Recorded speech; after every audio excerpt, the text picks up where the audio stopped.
The Hunter Biden laptop was from Russia, the same people that did 3 or 4 other Russia hoax. But on their No, wait, just listen. They came up with something that delayed the credit that our great pilots and these great what talent that was, and they hit it right down in the spot. 52,000 feet. Think of this dark, no moon, you couldn't see a thing, and they hit the refrigerator door, as they say. That's the size of a target, and overwhelmingly, and it's amazing what was done.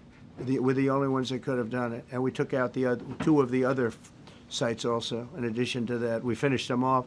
That was a very evil intention.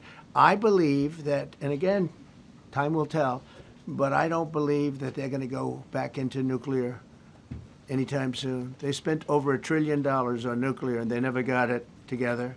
And nothing was moved from the site, by the way. To do that is very dangerous. It's very, very heavy material. Those cars were most likely the cars of masons because they were pouring concrete at the top, at the hatch, as you know, the hatch going into the nuclear site. They wanted to reinforce it, and they had some masons there pouring concrete. By the way, that concrete was obliterated. It hit exactly at the concrete. It was, I don't think it had a chance to dry, but everything's down there. It's under millions of tons of rock. Please. Yes. Your administration has said that El Salvador is one of the safest countries in the hemisphere. So why haven't you yet canceled temporary protective status for that country? Was it part of the deal? Well, we'll take a look. We've had a great relationship with El Salvador. They have a fantastic leader. They built a massive prison system. And I don't know exactly why, but it's a hell of a system. And we bring people there, and when they go there, they don't get out. And frankly, when they hear they have to go there, they become very nice people. They become very nice people. It's a tough system, but it's a brilliant system. And it's a system done by a very, very good leader. We'll talk about El Salvador. A lot of respect. Yeah, please. Thank you. A question for you, and then a question for the Attorney General. As you go into negotiations and talks with Iran, are you demanding not only that there would be no uranium production inside of Iran, but also that Iran would turn over all existing stockpiles of uranium? Well, you know, we're a little early for that, but something like that, yeah, we'll do something like that. Let me say that I've been saying for 25 years, even as a civilian, you cannot let them have a nuclear weapon. And that's what happened. It's been obliterated. It would be years before they could ever get going. And I really think it's probably the last thing. They have to recover from a hell of a tough war. Would you also be demanding that the IAEA have full rights to inspect in Iran? Or somebody, yeah, or somebody that we respect, and including ourselves. And a question for both the President and the Attorney General. Under birthright citizenship, if this is implemented, who would be tasked with actually vetting citizenship? And how, like, would this be a situation where you have nurses and doctors checking for citizenship of parents, or? This is all pending litigation. It's going to be decided in October by the Supreme Court, and we'll discuss that after the litigation. If you have an undocumented baby, would that baby then be an enforcement priority? The violent criminals in our country are the priority now. Let me put it in perspective. Today marked the 2,711th arrest in our country of TDA members, just TDA. Everyone in this room agrees they are one of the most violent criminal organizations in the world. And the Biden administration let them walk into our country for the last 4 years. 2,711 of them today have been arrested in our country. That is the priority of Donald Trump. That is the priority of this country, of Homeland Security, of all of our lawyers, of FBI. That's the priority. That will be discussed in October when the Supreme Court hopefully rules in our favor, and we're very confident of that. But you should all feel safer now that President Trump can deport all of these gangs, and not one district court judge can think they're an emperor over this administration and his executive powers, and why the people of the United States elected him. I just might add one thing, and you know, they used birthright citizenship, some of the worst people, some of the cartels, to get people into our country, just so you know. And again, I say, if you look at the end of the Civil War, the 1800s, it was a very turbulent time. If you take the end day, was it 1869 or whatever? but you take that exact day, that's when the case was filed.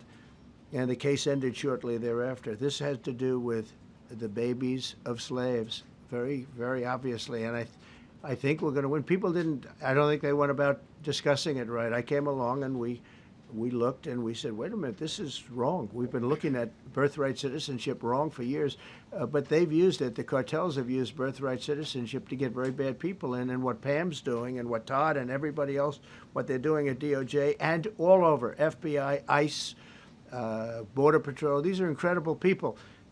They're trying to keep our country safe, and they don't want to have people come in. This is just another way that they get illegal immigrants into our country, and in some cases, very, very bad ones. Go ahead. Thank you, Mr. President. On your tax bill, if I could for a moment, senators are racing to rewrite parts of it right now after the Senate parliamentarian ruled that sections of it were outside of the process that they're using to get this through.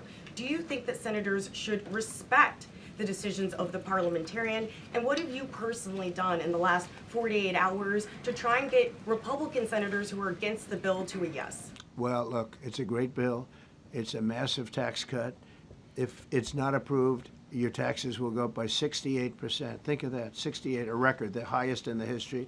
The Democrats won't approve it only because politically it's so good for the Republicans. The Democrats aren't approving it. But think of what they're not approving. They're not approving border security. We've done a great job at the border, but we have to add some wall. We have to do, various things. We have no money for that. We have no money for the border. We have no money for so many things. But if the Democrats, it'd be interesting to see if we get any Democrat votes. We should. If I were a Democrat, I would absolutely, maybe Fetterman, because he seems to be the most sensible one lately. If I were a Democrat, I would vote for this bill all day long because it's tax cuts and so many other things that are common sense. They're basic things. I think they're doing fine. The parliamentarian's been a little difficult. And I would say that I disagree with the parliamentarian on some things, and on other ways he's been fine. But we'll have to see. It's a big issue. I will tell you this: if that bill doesn't pass, the country will get a 68% tax increase. So think of this: you're a Democrat and you vote against it. That means you're voting in favor, because essentially you're voting in favor of the largest tax hike in the history of our country. And you can't do that. In addition, we're cutting costs by $1.7 trillion, and it won't affect anybody. It's just fraud, waste, and abuse. Mr. President, a leading global economist just did a 180 and says your tariff plan, you may have outsmarted everybody with it. What is your message? I love this. I love this question. This is the favorite. This is the best question I've ever been asked, because I've been going through abuse for years on this. Because as you know, we're taking in hundreds of billions of dollars, no inflation whatsoever. But Mr. President, what is your message to critics who think your tariff plan will cause a recession? I think they should go back to business school. It's so obvious. It's so obvious. I mean, we're taking in billions and billions of dollars from China and a lot of other countries. We took in, I had a call from somebody in the House and a high official. Sir, we have a problem. We don't know what to do. The books are a mess. I said, what do you mean by the books? The books, the money coming in. It's so terrible. I figured, oh boy, what's this? I don't like this question. I said, so what seems, there's so much money coming in, and there must be some kind of an accounting mistake, because we have hundreds of billions of dollars more money than we thought. I said, do me a favor, go check call me back. You have to call me back. Check the tariff column. He calls me back 2 hours later, says, you're right. We took in $88 billion in tariffs. They have so much money coming in.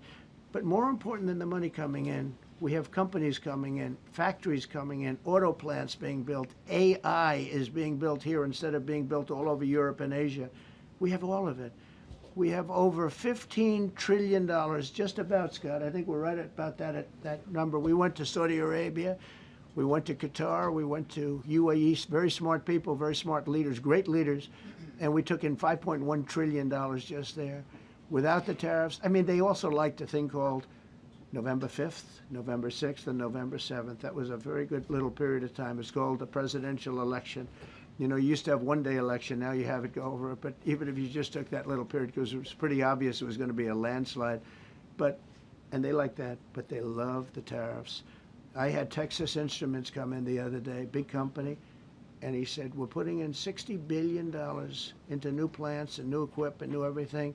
Sir, you're going to keep the tariffs, aren't you? Because if I ever took the tariffs off, and we are going to absolutely keep it. And they're worried that somebody that, like this communist from New York, someday gets elected. I can't believe that's happening. That's a terrible thing for our country, by the way.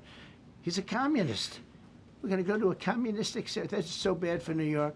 But the rest of the country is revolting against it. But if somebody got elected, they're afraid that if this was taken off, well, we're going to guarantee it's never going to be taken off. And again, we're taking in think of this, hundreds of billions of dollars. And they were all confused because they've never seen this before. You know, it's always the other way. We don't have enough money. So much money is coming in at levels that nobody's ever seen. But most importantly, we have factories being built, car plants being built, companies moving to our country like never before. If you look at 15 trillion, and that's only in a few months. You know, I haven't been here that long. Presidents, like the last one, was a disaster. He's the worst president in the history of our country, by the way. What he did on our border can never, ever be forgotten. To me, that's the worst of all the things. And he's done some terrible things, grossly incompetent. Nobody knew it was him because I don't think it was him. I think it was whoever was controlling the auto pen. But our country is doing great. And those leaders and other leaders I just left, as you know, a large group of the most highly respected people. And that includes big countries. When you look at Germany and France and Spain, although Spain didn't come through, but they will. By the way, guaranteed they will. That was the only country that sort of tried to hold back on putting up the money. But just so you know, they said, it's unbelievable what's happened to the USA. You were a dead country. We didn't respect the country, the leader. You were dead as a doornail. One said to me, you went from being a dead country, you are right now the hottest country anywhere in the world. The whole world is talking about the USA, and everybody wants a part of it, and they're pouring into our country, and you're going to see those numbers. Thank you for that question. Go ahead. Yeah, go ahead, please. Thank you, Mr. President. I have a question about trade. Secretary Bessent has said that he hopes tariff deals with major partners will be done by Labor Day. So if some deals are not done by your July 9th deadline, will some countries' tariffs go back up, or will they stay where they are Well, now? there's some countries that are used to ripping us off, to be honest with you. And I don't want to name them, but you sort of can name them. And they're so used to just, taking billions and billions of, look, we had a trade deficit of more than $1 trillion. Think of a trade deficit. That's because nobody cared. We cared a lot when, I took in hundreds of billions of dollars in tariff. We had the greatest economy in history up until now. I think we're going to blow it away. But during my time, and especially prior to COVID, we had the greatest economy in the history of our country. I think we're going to blow it away now based on the kind of numbers that we're seeing. But some countries are very angry because they've been ripping us off for years. They've been making billions and billions of dollars. There was nobody to negotiate with. They could do whatever they want. They charged us tariffs, by the way, at numbers that we've never seen before. And we ended up losing much more than $1 trillion a year. $1 trillion a year on trade. And now they're being met with a force that's far greater than them, and they don't like it. So they're upset because instead of making, $5 billion, they're going to break even. Or they'll make a little bit. I want to be nice. They'll make a little bit. Or we'll make a little bit. It's a big difference. Yeah, please go ahead. Go ahead. Red dress. On the 2020 election, is there any more information on the special prosecutor? So many Americans still have questions about the 2020 election. And speaking of rogue judges, would you consider appointing somebody at DOJ maybe to investigate the judges that allowed for the political persecution of you, your family, and your supporters during the Biden administration? I love you. Who are you? I'm Clara from Lindell TV. Well, it's just a very nice question. And it's not a setup. I have no idea who you are, but I appreciate that question. All I can say is we're not here for that. I hope so. I hope they're doing a thing because that election was rigged and stolen, and we can't allow that to happen. A lot of people tell me, sir, you just won the greatest election in the history of our country. You won at numbers that won all 7 swing states, won the popular vote, won everything. Sir, go on with your life. And many people that say that, good people, friends of mine, then you have people that say that same thing, go on with your life, but you have to find out what happened because you can't let that happen again. Look at what this lunatic did. Look at what he did. He opened our borders to people that were murderers, 11,888 to be exact, murderers. And we've captured many of those murderers, and we're bringing them back, or some of them are so dangerous that we don't even want to bring them back. We're afraid they're going to try and come back in. But he allowed people to come into this country, people from mental institutions, insane asylums, that's a mental institution on steroids, people from mental institutions, gang members, drug dealers, people, jails being emptied out into our country. Venezuela emptied out almost its entire prison population into our country. But I don't want to blame them. Many countries have done that. The Congo, we have a great press conference coming up later, and it's the Congo and Rwanda. They were fighting for years, and it was machetes, it was vicious, it was as vicious, people's heads being chopped off. And I have a man who's very good in that part of the world, very smart, and put them together. And we're signing a peace treaty today. First time in many years they're going to have peace. And it's a big deal. We talk about Russia, and we're working that one. President Putin called up and he said, I'd love to help you with Iran. I said, do me a favor. I'll handle Iran. Help me with Russia. We got to get that one settled. And I think something's going to happen there. But we did some great work. India and Pakistan. That was going to be maybe nuclear. We did that. We did a lot of work.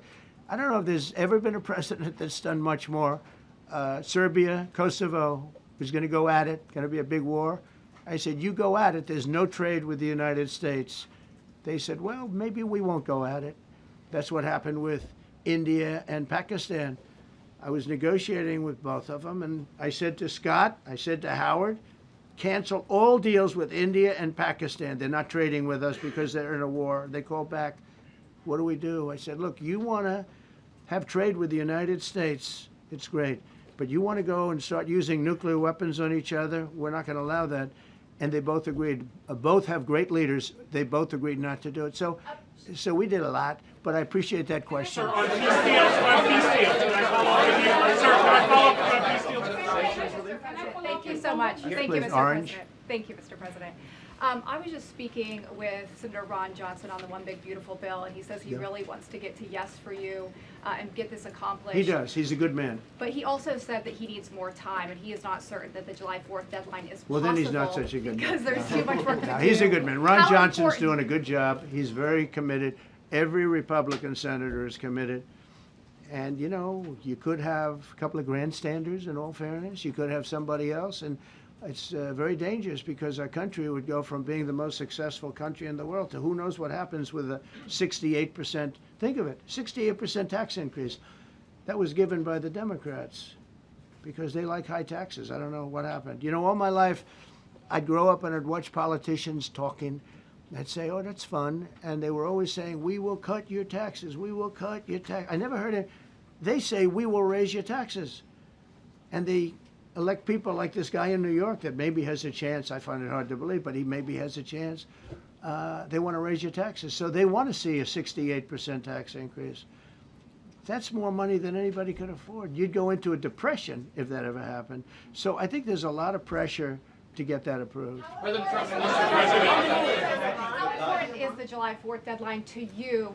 If the It's default important. It's not deadline's the end till all. August? It can go longer, but we'd like to get it done by that time, if possible. And look, we have a lot of very committed people, and they feel very strongly about a subjects that you're not even thinking about that are important to Republicans. The problem we have is that it's a great bill. It's a popular bill, but we'll get no Democrats only because they don't want to vote for Trump. If that bill was their bill, oh, they would be so happy. It's so great for our military. It's great for everything. And they would normally vote, but because their hatred of Trump, they have Trump derangement syndrome at levels never seen before. And instead of voting for a tax cut, they're voting for a tax increase of 68%. They're voting to destroy Social Security, destroy Medicare, and destroy Medicaid. And we're voting to make them perfect and to make them better make them stronger and better. They're going to destroy Medicaid, and they're going to destroy Medicare, and Social Security will follow. If you vote for the Democrats, you're dead on those three things. Sir, on peace deals. Thank you, Mr. President. On a related subject, many Democrats have said that they are not going to support crypto bills in Congress only because of you and your family's personal crypto ventures. And these votes are in some cases needed to pass. Are you open to the idea of pulling away from your personal crypto ventures just for the next few years if that helps get these crypto bills passed in the next few months? Well, it's a very funny thing, crypto. So I became a fan of crypto, and to me it's an industry. I view it as an industry, and I'm president. And if we didn't have it, China would, or somebody else would, but most likely China. China would love to. And we've dominated that industry. It's a big industry, by the way. In fact, when the stock market went down recently, crypto and Bitcoin and all of that went down much less than anybody else as a group. And we've created a very powerful industry, and that's much more important than anything that we invest in. We invest in it, but really that was an industry that wasn't doing particularly well. I got involved with it a couple of years ago, and before the second term. I got involved before I decided to run. I only decided to run because I saw what was happening, and Biden was incompetent, and the administration was crooked and incompetent. And I was in Bitcoin then, not knowing if I was going to do it a third time. So it's become amazing. I mean, it's the jobs that it produces. And I notice more and more you pay in Bitcoin. I mean, people are saying it takes a lot of pressure off the dollar. And it's a great thing for our country. So I don't care about investing. You know, I have kids, and they invest in different things. They do believe in it. But I'm president, and what I did do there is build an industry that's very important. And you know, if we didn't have it, China would. Okay. Sir, Mr. President, on peace deals. Go ahead. With the glasses, gentlemen. Go ahead, please. Go ahead. Thank you, Mr. President. So, are you going to cut funds in the sanctuary states, like, for instance, California? They keep supporting illegal immigration, and then these people work under Yeah, we're the giving them table. a hard time. And also, if a foreign policy I question. mean, they don't have a governor in California. They have a man that wants to give away everything to people that nobody's seen before. If we didn't go into Los Angeles with the military, which did a fantastic job, but if we didn't go into Los Angeles bringing in the National Guard, I would have brought the military if it was necessary, because you have to. We have the right to. That was another thing upheld by the Supreme Court. But if we didn't go in with the National Guard and be strong and tough, you wouldn't maybe have Los Angeles. It would be like the rest of California, the rest of Los Angeles. They lost 25,000 houses in a fire. They should have lost none. You know, I sent the water down. I had to break into their water supply because they just refused to do it. They're crazy. There's something wrong with them. They have plenty of water. They don't have droughts or anything. They have we let it come down from the Pacific Northwest. They routed all the water out into the Pacific Ocean for environmental reasons, okay? And now you have 25,000 houses, none of which would have burned down if you had the water. They didn't have water. They didn't have water for the fire pumps. They didn't have water in the sprinkler systems that people put in. So the answer is we're going to work with governors. We're going to work with radical left Democrats and Democrats, and we're going to make it good for everybody. We'll have to stop the crime in those, in the case of the cities, I think I can say just about all cities with heavy crime are run by Democrats. Go ahead. Yeah, with the glasses. I'm with Iran. Go ahead, yes.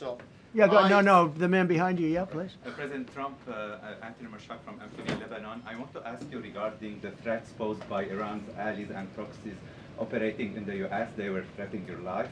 So what do you say about that? And regarding the Lebanon, because Hezbollah is as well part of Iran's allies, is there any time frame in Lebanon regarding disarming Hezbollah in Lebanon? Yeah, Lebanon is a great place with brilliant people. You know, it was known for the professors and doctors and had an incredible history.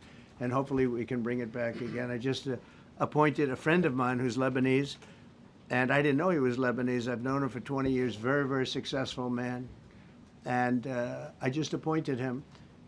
And I said, why would you want that? He said, because I was born there, I was raised there, I love it. I love it so much. I said, you know, it's very dangerous going to Lebanon as ambassador. And he said, that's what they say, but I don't care about danger. I mean, this is a guy that is just a very big business guy. He wants to give up his whole life to go to Lebanon because he believes in it so much. We're with Lebanon all the way. We'll try and straighten it out. Your life as well. So what action? Threaten my life? Yeah, they have threatened. I get that throbbing feeling every once in a while. Get that throbbing feeling, but you know what? That's okay. This is a dangerous business. What I do is a dangerous business. You know, I tell the story of the car companies and different people and different professions you have. Race car drivers, as an example. 1/10 of 1% die. Bull riders, 1/10 of 1%. That's not a lot, but it's people die. When you're president, it's about 5%. If somebody would have told me that, maybe I wouldn't have run. Okay? This is a very dangerous profession. Yeah, please. By the way, so many questions. Should we keep this going, Pam? Or not? This is the opposite of Biden. Biden would take a half a question and he'd leave without answering it. Go ahead. On Iran. You tell me when it gets boring. Okay. If Iran. Are you from Iran? No, I'm not from Iran. I'm from the UK.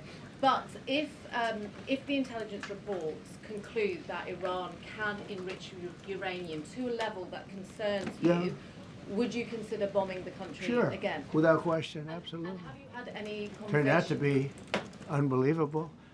But, you know, our incredible flyers and I call them the shots, these guys are unbelievable. Think, from 52,000 feet, they hit the equivalent of a refrigerator door. They actually hit it right in the center, so it's much smaller than that.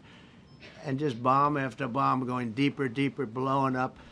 Incredible, incredible thing. I don't know if you heard the general, he was very impressive. Raisin Cane. You know, he's the one that beat ISIS for me. And he did it in a matter of weeks.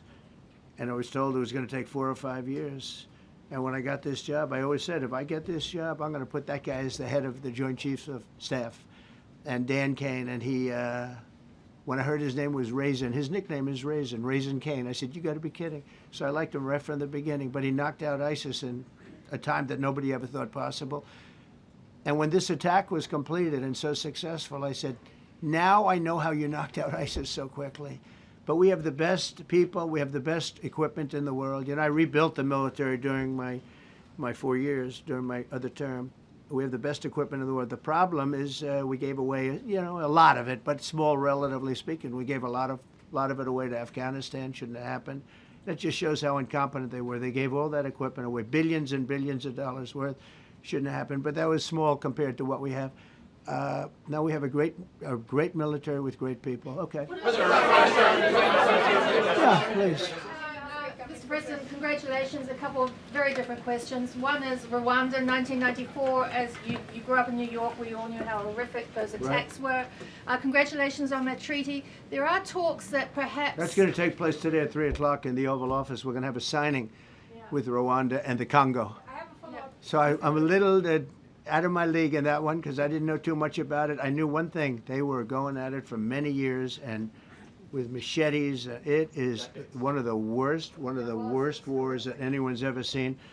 And I just happened to have somebody that was able to get it settled. I mean, just a brilliant person who is very comfortable in that part of the world. It's a very dangerous part of the world. I said, are you uncomfortable there?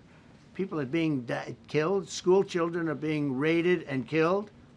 And I don't even want to say how, but as viciously as I've ever heard. Are you uncomfortable? No, that's the part of the world that I know. Very comfortable.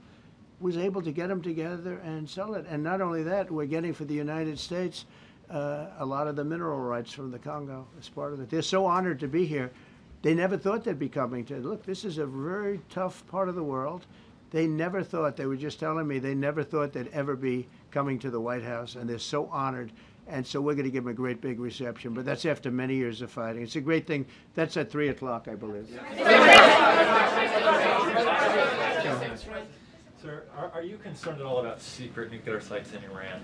You talked about maybe just secret nuclear site? Yes, that there might be some of those. Not really. Can I tell you? They're exhausted. And Israel's exhausted too. And I dealt with both of them. And they both wanted it settled, both of them. And we did a great job, but they're exhausted. The last thing they're thinking about right now is nuclear. You know what they're thinking of? They're thinking about tomorrow, trying to live. It's such a mess. It's such a mess. The place was bombed to hell. And no, I'm not worried about it at all.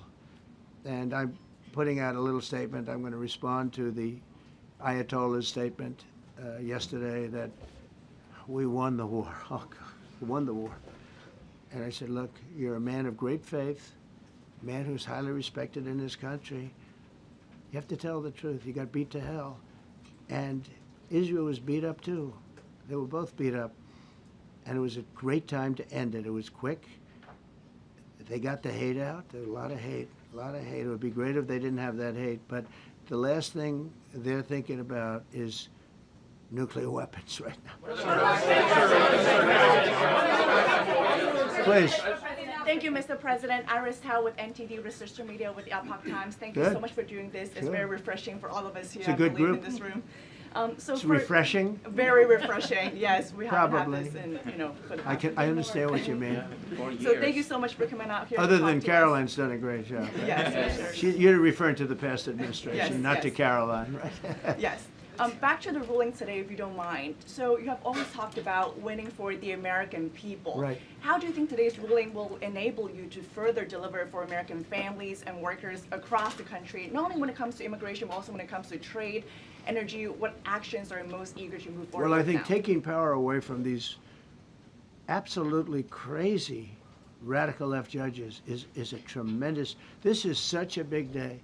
This is such a big day. It's like, it's sort of sad because we're doing the signing at 3 o'clock, and this may very well dominate the signing of a big war that was going on and really affecting the continent of, think of it, the entire continent of Africa was being affected, and we're settling that war today, and this will probably be a headline.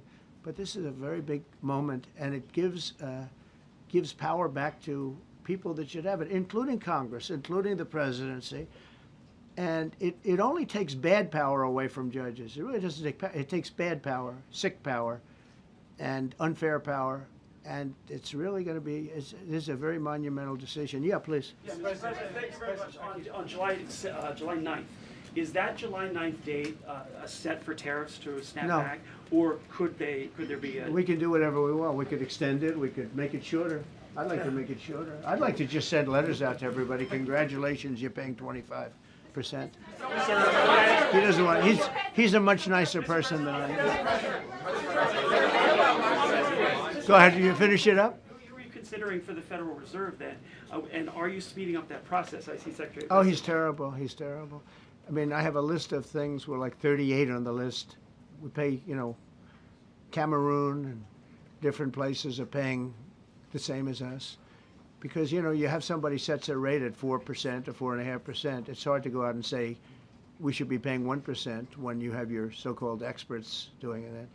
And the sad part is, as per the question that you asked about tariffs, we've had the tariffs and we have less inflation than we had before.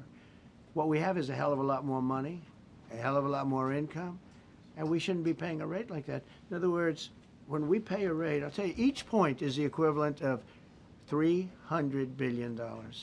So if we had it down 3 points, because I think we should be at 1, you have Switzerland is at 0.25. In other words, 25% of 1%. And they're the number 1 right now. But we should be the number 1. And soon you're going to have, I think, you're going to have where the people will pay will pay, like we had a few years ago, where you put up money, you loan money, and I mean, you actually, instead of paying, you get paid. I love that. I don't know if it's any good, but I love it, where you put up money and you get paid. But we should be in a category, so we should be at the top of the list, not toward the bottom of the list.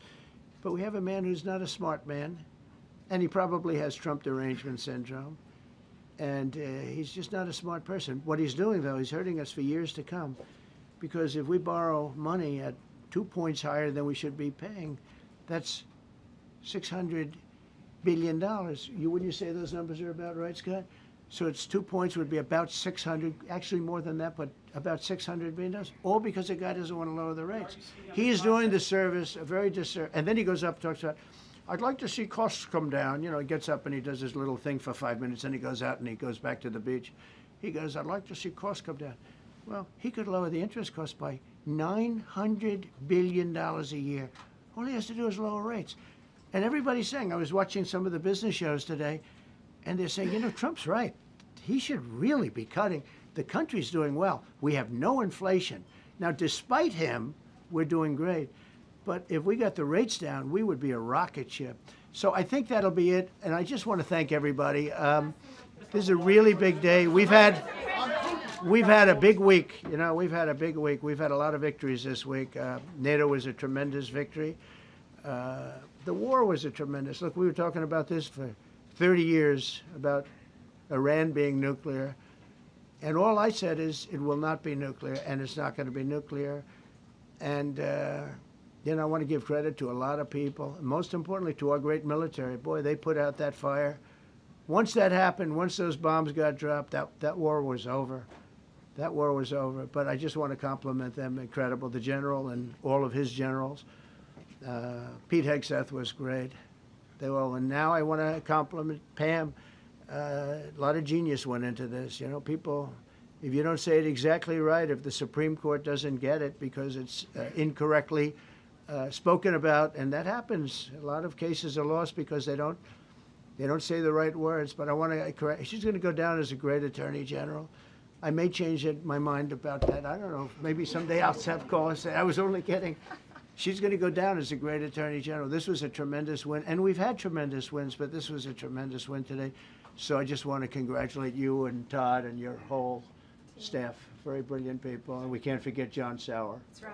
Who is with, there's a medical emergency within his family, so he's taking care of that. And we said absolutely. So I just want to thank everybody very much. Thank you. Sir, can there be a Gaza ceasefire deal? This is the Jeff Bezos on his wedding weekend. Sir, Thank you, Mr. President. Thank you, sir.